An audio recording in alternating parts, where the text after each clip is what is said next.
शायद कभी ये ना सुना हो कि पुलिस वाले के अपने घर पर अपनी जगह पर कब्जा कर लिया जाए। अमजद बट मुझे 100 रुपये वाला स्टाम्प देता है, ठीक है कि मैं इसकी रजिस्ट्री करवा के देता हूँ।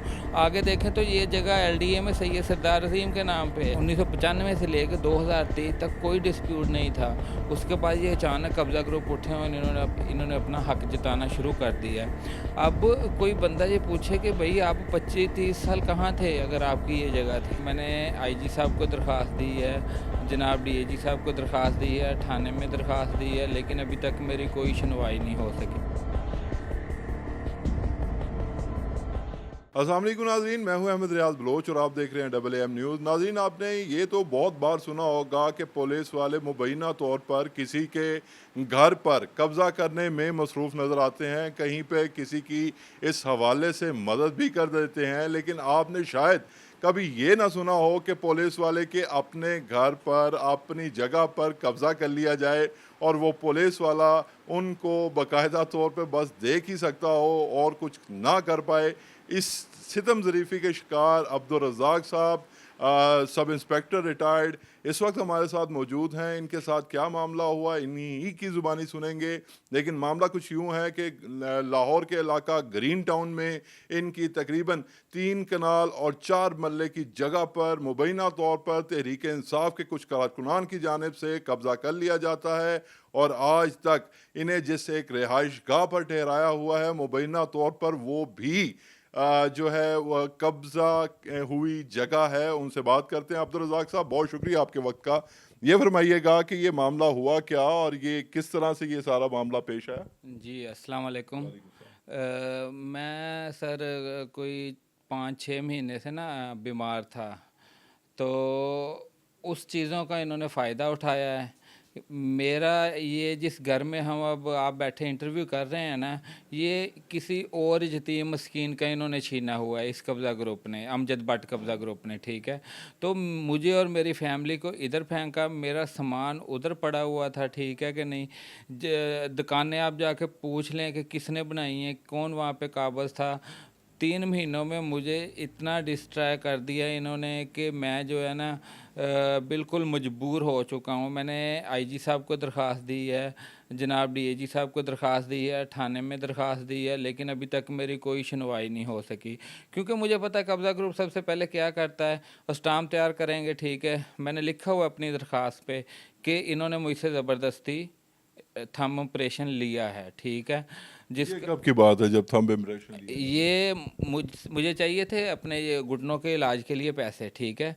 ये दोस्त बन के पहले इन्होंने मेरे साथ ये फ्रॉड किया है सारा, इमरान गोंदल ने और ये अमजद बट वगैरह ने। इन्होंने वो झांसा दे के कि आपका इलाज हो जाएगा, तो आप ये हमें जो है ना दुकानें जो है ना हमें गिरवी दे दें चंद दिन के लिए, ठीक है। जब आपके 10 लाख पूरे हो जाएंगे, क्योंकि 2 लाख रुपए उस प्लाट का किराया आ रहा है, ठीक है, दुकानों का और पीछे का सारा।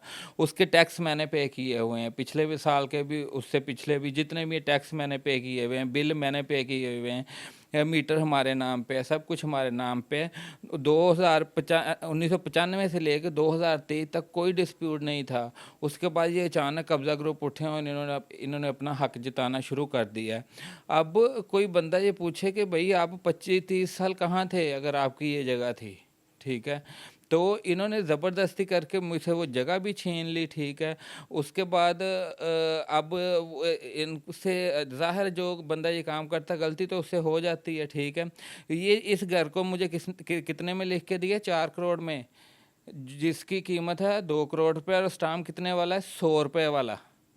स्टाम्प पे आपको ये घर भेज दिया? हाँ जी, कितने वाले पे? 100 रुपये वाले पे, बताएं। पटवार खाने में इसका अंदराज है जी? कोई इंदराज नहीं है, बेचने वाला अमजद भट्ट है, ठीक है कि नहीं। ये वाली जगह? हाँ, अमजद भट्ट मुझे 100 रुपये वाला स्टाम्प देता है, ठीक है कि मैं इसकी रजिस्ट्री करवा के देता हूँ। आगे देखें तो ये जगह LDA में सैयद सरदार रहीम के नाम पे है। अच्छा। उन्होंने इन पे एंटी करप्शन पे केस किया हुआ है, इनके केस चल रहे हैं आपस में। तो सर, ये जो आपकी मतलब 3 कनाल और 4 मरले कुल मिला के कुछ 64 मरले ये जगह बनती है, ये है क्या? मतलब इस पे सारा प्लॉट है, दुकानें हैं, आपने कौन सी दुकानें गिरवी दी? तो उस मद में कितने पैसे लिए थे आपने? सर मैंने ना रिसेंटली पिछले साल ही जो है ना 4 दुकानें बनाई थी आगे, ठीक है। कुछ पहले मेरे वाला साहब बना गए थे एक तरफ, ठीक कॉर्नर पे। तो उन दुकानों का मुझे रेंट आ रहा था महीने का जो है ना 1.5 लाख के करीब, ठीक है। वो और अंदर जो है ना अंदर का एरिया था वो कोई फ्रूट वाला ले लेता था या कोई गाड़ियों वाले ले लेते थे अपनी चीज़ें सेव करने के लिए, हाल नुमा बना हुआ था अंदर। तो तकरीबन 2 के करीब उसका किराया बन जाता था। मैंने कहा चले 5 महीने में ये उतर जाएगा। तो मैं कितना उतर जाएगा वही पूछ टोटल इनसे 9 लाख आया ना। आपने 9 लाख रुपया लिया 9 लाख लिया, अब ज़रिए चेक लिया, मैं कहूँ कि मैंने नहीं लिया, ठीक है कि नहीं। लेकिन वो भी इन्होंने वापस मुझसे छीन लिया हुआ। जो फ्रंट डेस्क एक बन गया है उस पर दरवाजें दराज हो जाती हैं, फिर वो किसी को मार्क भी हो जाती हैं, तो ऐसा क्यों नहीं किया? सर इस बात पे पुलिस में भी हूँ, मेरा महकमा भी है। अब मैं इस पे सबका महकमा साहब का मैं लब कुशाई करूं तो क्या करूं कि जो वहाँ पे दरख्वास्त वो बनाए महकमा इसलिए हुआ था कि जो भी ऐसा है उसकी दरख्वास्त आपने वसूल करनी है, चाहे जो भी हो, उसके बाद जो है ना करनी। वहाँ पे तो ये बाकायदा तौर पे ये भी दर्ज है कि इसकी दरख्वास्त पर इतनी देर में कार्रवाई होगी, इसकी दरख्वास्त पर अगर दरख्वास्त इससे रिलेटेड होगी तो इतने इतने टाइम में इसके खिलाफ कार्रवाई होनी चाहिए। मैंने अपने बेटे के ज़रिए दरख्वास्त भेजी, उन्होंने कहा जी वो बंदा खुद आएगा तो एसएचओ साहब से पूछ के फिर लेंगे दरख्वास्त। अगर पीएसए जो बैठाए हुए हैं इन्होंने दरख्वास्तें लेने वाले हैं, उनका ये हाल है, तो फिर अगर एसएचओ से पूछ के लेनी थी फिर ये नया महकमा बनाने की ज़रूरत क्या थी। कितना अर्सा आपने मुद्दत मुलाजमत की? सर मैं 17/5/2001 में पुलिस में भर्ती हुआ था और 27/1/2024 को मैं रिटायर हो गया था। जब बंदा रिटायर होता है ना अपनी क्लियरनेस करवाता है उसका सर्विस कार्ड जमा हो जाता है। आपका सर्विस कार्ड आपके पास नहीं? मेरे पास नहीं है, वो रिटायरमेंट का देते हैं लेकिन वो भी बनने के प्रोसीजर में है, क्योंकि अभी तक मुझे महकमे से कोई बेनिफिट नहीं मिला है। अच्छा, अमूमी तौर पर ऐसी सूरत हाल में जहाँ पर आप अपनी आवाज़ बुलंद कर रहे हों नाइंसाफ़ी के खिलाफ और इस तरह के मसाइल के खिलाफ, थ्रेट वगैरह भी आते हैं, आपको कोई आया आज तक? जी सर, जब पहला मैंने पॉडकास्ट किया था ना, तलहा साहब हैं अपने इस्लामाबाद वाले, वो मेरे पास सेव है उसमें व्हाट्सएप में, उसी दिन आया था आगे से आपने इस तरह की कार्रवाई की तो आपके और आपके बच्चों को दोबारा से जो है ना हम देख लेंगे आप क्या करते हैं, ठीक है।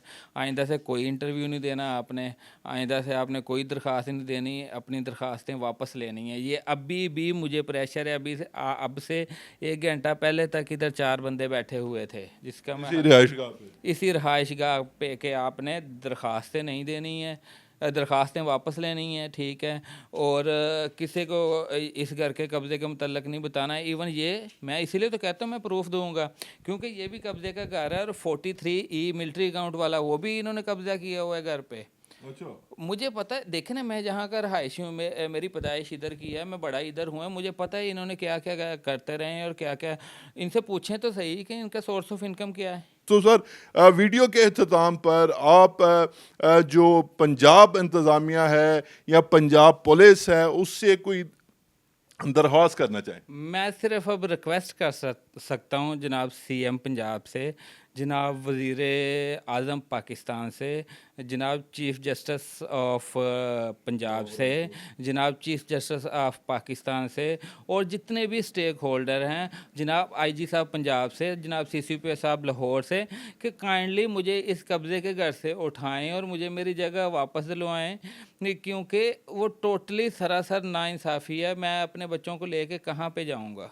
कई कई मामलात में नाज़रीन ज़ुबान को भी एहतियात से ही इस्तेमाल करना पड़ता है, क्योंकि अगर ये इल्ज़ाम लगा देते हैं तो यकीनी तौर पर इन्हें उस इल्ज़ाम की पैरवी भी करनी पड़ेगी। तो लिहाजा वीडियो के अख्ताम पर तमाम स्टेक होल्डर्स से दोबारा दरख्वास्त है, इनकी भी और हमारे चैनल के तवस्सुत से भी, कि पंजाब में और पूरे पाकिस्तान में अदलो इंसाफ का जो मामला है वो यकीनी तौर पर यकीनी बनाना चाहिए, वगरना माशरे में अदम तवाज़न और दीगर जो मामलात हैं या बीमारियां हैं वो जन्म ले सकती हैं। अहमद रियाज बलोच को इस वीडियो से दीजिए इजाज़त। अल्लाह निगहबान।